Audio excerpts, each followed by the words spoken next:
In today's tech video, I'll show you how to fix your Sharp TV using a factory reset. And if you're watching this, it probably means that your Sharp TV is causing you some issues and a reset might make it work again.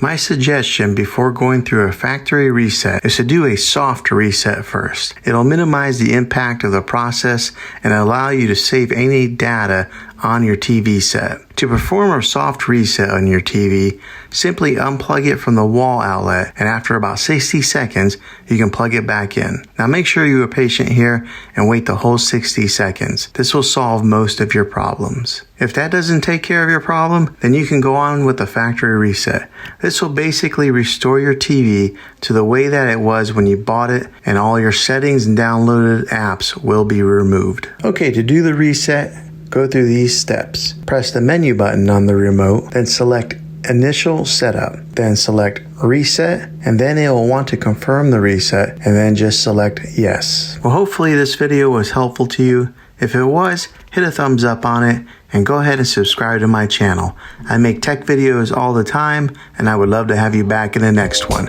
Take care.